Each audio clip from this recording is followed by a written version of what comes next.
Dear students, myself Dr. Anita Kothari, Associate Professor in Chemistry in SPC Government College, Ajmer. I will teach Inorganic Chemistry Paper 1 to the students of BSc Part 3rd. The topic of my lecture is Metal Ligand Bonding in Transition Metal Complexes, यानी संक्रमण धातु संकुलों में धातु ligand बंध की प्रकृति। जैसे कि नाम से स्पष्ट है कि संक्रमण धातुओं में जो धातु लिगेंड बंध है उसका प्रकृति क्या है। क्या ये आयनिक है, क्या ये कोवलेंट है या किसी अन्य प्रकृति का है। तो सर्वप्रथम हम शुरुआत करते हैं with limitations of valence bond theory, यानी संयोजकता बंध सिद्धांत की कमियां। जैसे ही हम संयोजकता बंध सिद्धांत बोलते हैं हमारे दिमाग में संकरण की एक पिक्चर उभर के आती है, यानी जब भी हम किसी संकुल का संकरण करते हैं तो धातु कक्षकों को आपस में हाइब्रिड ऑर्बिटल्स बनाते हैं। इसलिए सबसे पहले जो लिमिटेशंस आती है वैलेंस बॉन्ड थ्योरी की वो ये आती है कि यह सिद्धांत धातु कक्षकों को तो महत्व देता है लेकिन लिगेंड के कक्षकों को महत्व नहीं देता। क्यों? क्योंकि जब भी हम संकरण करते हैं तो आप क्या देखते हैं कि हम मेटल के ऑर्बिटल्स लिखते हैं, उनका आपस में हम संकरण करवाते हैं, उनका हाइब्रिडाइजेशन करवाते हैं और उसमें हम लिगेंड के लोन पेयर डाल देते हैं। यानी हम सिर्फ मेटल को ही इंपॉर्टेंस दे रहे हैं, लिगेंड को नहीं। यही वैलेंस बॉन्ड थ्योरी की सबसे पहली कमी है। दूसरी कमी आप ध्यान से सुनिए कि आपको पता है कि जो भी एनर्जी से रिलेटेड चेंजेज होते हैं जैसे कि कलर है या स्पेक्ट्रा है वो तभी संभव है जबकि ऑर्बिटल्स की स्प्लिटिंग हुई हो। जब हम वैलेंस बॉन्ड थ्योरी पढ़ते हैं यानी संकरण पढ़ते हैं तो हम ये देखते हैं कि सारी की सारी जो डी ऑर्बिटल्स होती है वो संभ्रंश होती है, यानी डीजेनरेट होती है, अर्थात उनमें ऊर्जा में कोई परिवर्तन नहीं होता। और यही कारण है कि हम संकुलों के विभिन्न गुणों जैसे उनके रंग और उनका स्पेक्ट्रा यानी कलर एंड स्पेक्ट्रा को हम नहीं समझा पाते हैं। ये वैलेंस बॉन्ड थ्योरी की दूसरी कमी है। तीसरी कमी जो है वो ये है कि valence bond theory can't explain why some ligands such as ammonia and cyanide forms inner orbital complexes, whereas some other ligands such as fluoride and water forms outer orbital complexes। यानी क्यों कुछ लिगेंड जैसे cyanide और ammonia है वो आंतरिक कक्षक संकुल बनाते हैं जबकि फ्लोराइड और वाटर जैसे कुछ लिगेंड बाह्य कक्षक संकुल बनाते हैं। आप इस डायग्राम में आराम से देख सकते हैं कि यहाँ पर हमने कोबाल्ट के दो संकुल लिए हैं। एक में कोबाल्ट की, दोनों में कोबाल्ट की ऑक्सीकरण अवस्था +3 है लेकिन दोनों में लिगेंड भिन्न भिन्न है। ऊपर वाले में हमने फ्लोराइड लिगेंड लिया है और नीचे वाले संकुल में हमने अमोनिया लिगेंड लिया है। जब हम फ्लोराइड संकुल लेते हैं तो आप देखिए कि हमें बाहर वाले डी कक्षकों से संकरण कराना पड़ता है, लेकिन जब हम अमोनिया लिगेंड लेते हैं तो हम अंदर वाले डी कक्षकों से संकरण कराते हैं। आपको पता है कि दोनों ही जो संकुल है वो अष्टफलकीय संकुल है। अष्टफलकीय जब भी संकुल होते हैं तो दो प्रकार के संकरण संभव हैं, या तो sp3d2 या d2sp3, राइट। लेकिन जब फ्लोराइड लिगेंड है तब हमें बाहर वाले डी कक्षक यानी 4d का यूज किया है और इस केस में आप देखो कि इसके पास 4 अयुग्मित इलेक्ट्रॉन रहते हैं। लेकिन जब हम संकरण d2sp3 करते हैं, अंदर वाले डी कक्षकों का इस्तेमाल करते हैं तो एक भी अनपेयर्ड इलेक्ट्रॉन नहीं बचता। यानी कुल मिलाकर हम ये कह सकते हैं कि वैलेंस बॉन्ड थ्योरी हमें ये नहीं समझा पाती कि ऐसा क्यों है, क्यों फ्लोराइड के साथ बाहर वाले डी कक्षक काम आ रहे हैं और क्यों अमोनिया के साथ अंदर वाले डी कक्षक काम आ रहे हैं। तो ये इसकी तीसरी कमी रही। चौथी जो कमी है वो इस प्रकार है कि अगर हम कोबाल्ट +2 के कॉम्प्लेक्सेस को देखें, जैसे कि हमने लिया है यहाँ पर हेक्सामिन कोबाल्ट सेकेंड कॉम्प्लेक्स, तो आप यहाँ पर देखेंगे कि क्योंकि अमोनिया के साथ इनर ऑर्बिटल काम आ रही है यानी 3d कक्षक काम आ रहा है तो हम क्या करेंगे d2sp3 हाइब्रिडेशन कराएंगे। अब अगर आप d2sp3 हाइब्रिडेशन करा रहे हो तो एक अनपेयर्ड इलेक्ट्रॉन बच जाएगा, तो हमने क्या करा उसको 4d कक्षक में एक्साइट करा है, राइट। अब क्या हुआ कि हम क्या देखेंगे कि ये जो इलेक्ट्रॉन है क्योंकि अब 3d के बजाय कहाँ चला गया, 4d में चला गया, तो आराम से इसका संकुल से निकल सकता है।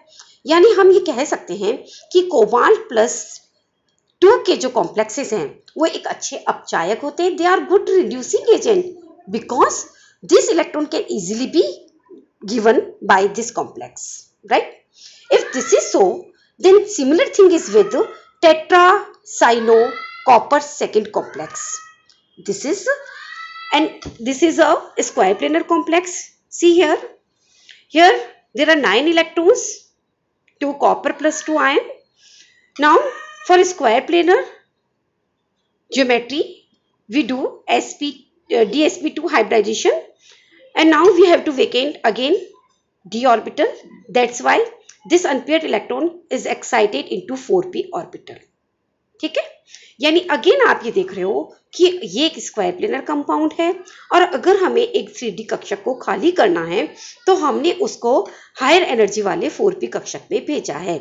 तो जो बात हमने ऊपर वाले संकुल के लिए कही वो इसके लिए भी होनी चाहिए, यानी अगर कोबाल्ट प्लस 2 के संकुल अच्छे अपचायक हैं, if they are good reducing agent, then square planar complexes of copper second must be also good reducing agent, यानी इनको भी अच्छा अपचायक होना चाहिए, लेकिन वास्तव में ये अच्छे अपचायक नहीं है। तो ये सिद्धांत हमें ये भी नहीं बता पाया कि ऐसा क्यों। अगली जो कमी रही वो वैलेंस बॉन्ड थ्योरी की, वो ये है कि वैलेंस बॉन्ड थ्योरी कॉपर के स्क्वायर प्लेनर कंपाउंड में जो अभी अपन ने ऊपर डिस्कस किया, उसके अनपेयर्ड इलेक्ट्रॉन को 4p कक्षक में एक्साइट कर देती है, राइट। लेकिन जब हम इनकी इलेक्ट्रॉन स्पिन रेजोनेंस स्टडी करते हैं तो हम ये पाते हैं कि ये जो अनपेयर्ड इलेक्ट्रॉन है वो 4p कक्षक में नहीं होकर के 3d कक्षक में ही रहता है। इसका मतलब कहीं ना कहीं वैलेंस बॉन्ड थ्योरी में कुछ ना कुछ कमी जरूर है। ये सारी स्टडी किनकी होती है, जैसे नाम बता रहा है इलेक्ट्रॉन स्पिन रेजोनेंस, यानी जिनके पास अयुग्मित इलेक्ट्रॉन होते हैं। तो आप यहाँ देख ही रहे हैं कि टेट्रासाइनो कॉपर सेकंड जो कॉम्प्लेक्स है उसके पास एक अयुग्मित इलेक्ट्रॉन है, इसलिए हमने इसकी ESR स्टडी की थी। जो अगली कमी है वैलेंस बॉन्ड थ्योरी की वो ये है कि वो हमें किसी अभिक्रिया या अभिक्रिया की क्रियाविधि को नहीं समझा पाती है। Next limitation of valence bond theory is this theory can't explain distortion in octahedral complexes। मैं जहां तक समझती हूं कि आप ऑक्टाहेड्रल जो कॉम्प्लेक्सेस हैं उस स्ट्रक्चर को अच्छे से समझते होंगे, फिर भी मैं आपको फिर से रिपीट करती हूँ। आप एक स्क्वायर को इमेजिन करो, राइट। स्क्वायर के जो 4 कॉर्नर हैं उस पर 4 लिगेंड प्रेजेंट है, यानी हम ये कह सकते हैं कि 4 ligands are present along X and Y axis. Okay, now इस स्क्वायर जो है उसके परपेंडिकुलर पे जेड एक्सिस है। 2 ligands are present along Z axis and metal is present at origin, that is at the centre of the square. Okay, now if the all distance of metal ligand is equal along x, y and z direction, then we say that it is a perfect octahedra, it is a regular octahedra। यानी अगर धातु से ligand बंध की दूरी अगर सारी दिशाओं में बराबर है तो हम क्या कहेंगे कि एक परफेक्ट ऑक्टाहेड्रल है।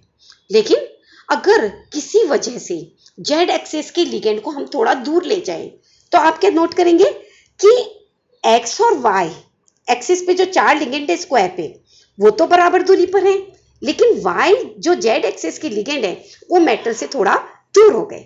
तो आप ये कहेंगे कि अब ये परफेक्ट यानी रेगुलर ऑक्टाहेड्रल अष्टफल की संरचना नहीं रही, हम ये कहेंगे कि ये विकृत अष्टफल की हो गई। Okay, so this is known as tetragonal distortion, right, जिसे हिंदी में हम कहते हैं द्विसमलंबाक्ष विकृति, है ना। तो वैलेंस बॉन्ड थ्योरी हमें देखो अलग अलग ज्योमेट्री के बारे में बता रही है, स्क्वायर प्लेनर बता रही है, टेट्राहेड्रल बता रही है, ऑक्टाहेड्रल बता रही है, लेकिन वो इस तरह की किसी विकृति के बारे में चर्चा नहीं करती, जो कि आगे हम CFT पढ़ेंगे तब आप देखिए कि हमें वो इस विकृति के बारे में बताते हैं।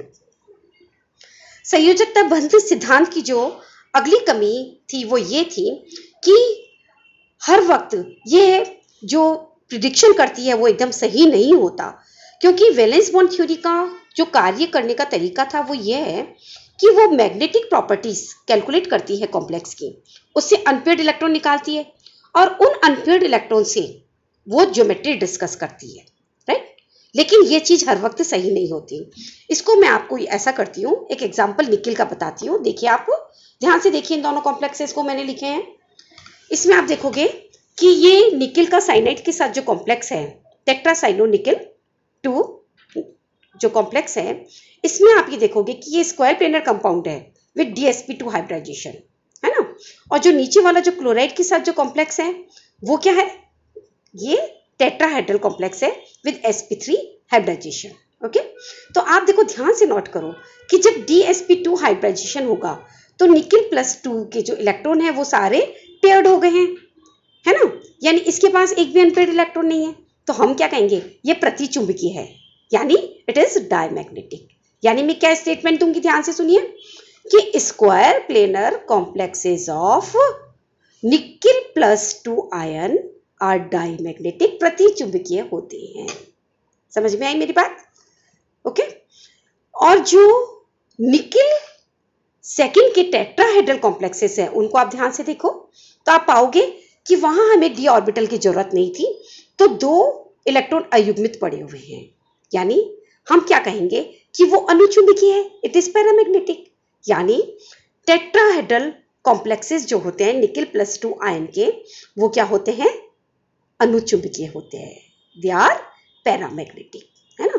तो जनरल स्टेटमेंट हम अगर VBT का देखें तो हम क्या बोलेंगे कि square planar complexes of nickel second are diamagnetic but tetrahedral complexes of nickel second are paramagnetic, but in fact it is not true always. लेकिन यह बात हमेशा से सही नहीं होती। बहुत सारे ऐसे स्क्वायर प्लेनर निकिल सेकंड के कॉम्प्लेक्सेस हैं जो कि डायमैग्नेटिक नहीं होकर के क्या हैं, पैरामैग्नेटिक हैं। तो इस हिसाब से अगर हम देखें तो वैलेंस बॉन्ड थ्योरी हमें इस चीज को नहीं समझा पा रही है। इसके अतिरिक्त आप यहाँ देखेंगे कि जो भी बातें एनर्जी से चेंजेस से रिलेटेड हैं, है ना, वो भी ये नहीं समझा सकती।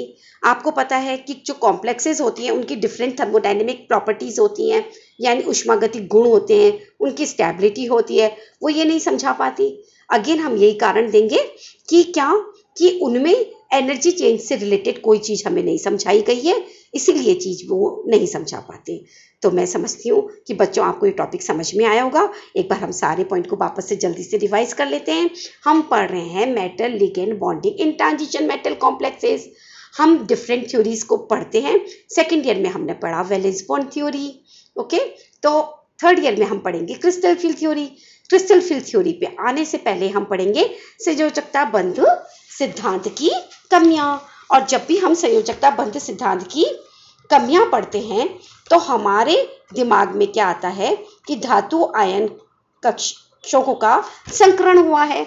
अगर वह संकरण हम दिमाग में रख लेते हैं तो हम सारी कमियों को बहुत आराम से पढ़ सकते हैं। तो सबसे पहले कमी क्या हुई बताइए? कि सबसे पहली कमी ये हुई कि क्योंकि संयोजकता बंध सिद्धांत के अनुसार सारी जो कक्षक है वो समान ऊर्जा के होते हैं और इसीलिए वो हमें कॉम्प्लेक्सेस का रंग और उसके स्पेक्ट्रा के बारे में नहीं समझाती। इसके अलावा वो जो संकरण करती है वो सिर्फ धातु कक्षकों का करती है, केवल मेटल ऑर्बिटल्स का करती है।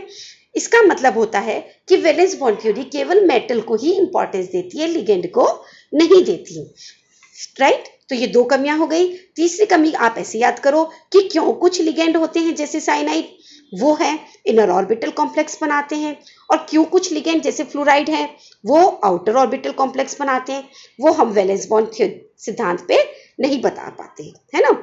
आगे जाके आप देखना कि हमें ये बात CFT बताएगी कि क्यों साइनाइड ऐसा कर रहा है और क्यों फ्लोराइड ऐसा कर रहा है, ओके। फिर अगली लिमिटेशन हमने ये पढ़ी कि हम देखते हैं कि कोबाल्ट प्लस सेकंड के जो ऑक्टाहेड्रल कॉम्प्लेक्सेस होते हैं वो अच्छे अपचायक होते हैं। क्यों? क्योंकि उनका जो एक इलेक्ट्रॉन होता है वो हायर एनर्जी लेवल पे होता है। अगर ऐसी चीज है तो कॉपर प्लस सेकंड के स्क्वायर प्लेनर संकुलों को भी क्या होना चाहिए? अच्छा अपचायक, लेकिन ऐसा नहीं होता। ये इसकी अगली कमी है। इसके अलावा नेक्स्ट कमी जो हमने ये पढ़ी थी कि अगर हम कॉपर +2 के स्क्वायर प्लेनर कंपाउंड की ये सारी स्टडी करते हैं तो ये पता चलता है कि जो अयुग्मित इलेक्ट्रॉन है वो 4p में नहीं है बल्कि किसमें? 3d में। इसका मतलब कहीं ना कहीं कुछ गलत जरूर है। फिर नेक्स्ट जो कमी हमने ये पढ़ी थी वो ये पढ़ी थी कि ये जो सिद्धांत है वो हमें किसी अभिक्रिया की गति और उसकी क्रियाविधि को नहीं समझा पाता है। इसके अतिरिक्त हमें ये सिद्धांत ये भी नहीं समझा पाता है कि विकृति क्या होती है। क्यों? कॉपर के जो ऑक्टाहेड्रल कॉम्प्लेक्सेस है, यानी जैसे हेक्सा एक्वो कॉपर प्लस जो सेकेंड कॉम्प्लेक्स है, आप ध्यान से देखो, इसमें सारे लिगेंड क्या है? वाटर है। तो हमें क्या लगता है कि it must be a perfect octahedra, लेकिन ये परफेक्ट ऑक्टाहेड्रा नहीं है। इसमें हम देखेंगे तो एक्स और वाई एक्सिस के जो लिगेंड है जो स्क्वायर पे प्रेजेंट है वो तो बराबर लंबाई पर हैं, लेकिन जो जेड एक्सिस के लिगेंड है दो वाटर वाले वो थोड़े दूर है, यानी इसकी जो ये विकृति है वो कहलाती है टेट्रागोनली डिस्टॉर्शन। तो कुल मिलाकर वैलेंस बॉन्ड थ्योरी हमें विकृति के बारे में नहीं समझाती। इसके अतिरिक्त अगर हम देखें वैलेंस बॉन्ड थ्योरी को तो वो क्या करती है कि मैग्नेटिक प्रॉपर्टी के बेसिस पे अनपेयर्ड इलेक्ट्रॉन निकालती है, और अनपेयर्ड इलेक्ट्रॉन से फिर वो क्या निकालती है? ज्योमेट्री निकालती है। तो ये तरीका हर वक्त सही नहीं है। अगर हम ऐसा देखें तो जो निकेल प्लस 2 के जो साइनाइड के साथ कॉम्प्लेक्स है वो क्या होगा? स्क्वायर प्लेनर होगा और डायमैग्नेटिक होगा, क्योंकि एक भी अयुग्मित इलेक्ट्रॉन नहीं है ना। लेकिन निकेल प्लस 2 का क्लोराइड के साथ जो संकुल है वो क्या है? चतुष्फलकीय है, यानी उसमें अनपेयर्ड इलेक्ट्रॉन है और वो अनुचुंबकीय होता है, यानी कि पैरामैग्नेटिक है, राइट। तो इसका मतलब ये हुआ कि हम ये स्टेटमेंट दे दें कि सारे निकेल प्लस 2 के स्क्वायर प्लेनर कंपाउंड क्या होते हैं? डायमैग्नेटिक होते हैं, लेकिन ऐसा नहीं है। बहुत सारे निकेल प्लस 2 के जो कॉम्प्लेक्सेस थे वो डायमैग्नेटिक नहीं होकर के क्या थे? पैरामैग्नेटिक थे, राइट। तो ये सारी कमियां हैं जो कि हमने वैलेंस बॉन्ड थ्योरी में पढ़ी। नेक्स्ट डे हम क्या पढ़ेंगे? Crystal field theory. तो प्लीज़ आप ध्यान से सुनिएगा, क्योंकि ये कमियां हमारे दिमाग में होगी तभी हम उस सिद्धांत को बहुत अच्छे से पढ़ पाएंगे। थैंक यू बच्चों।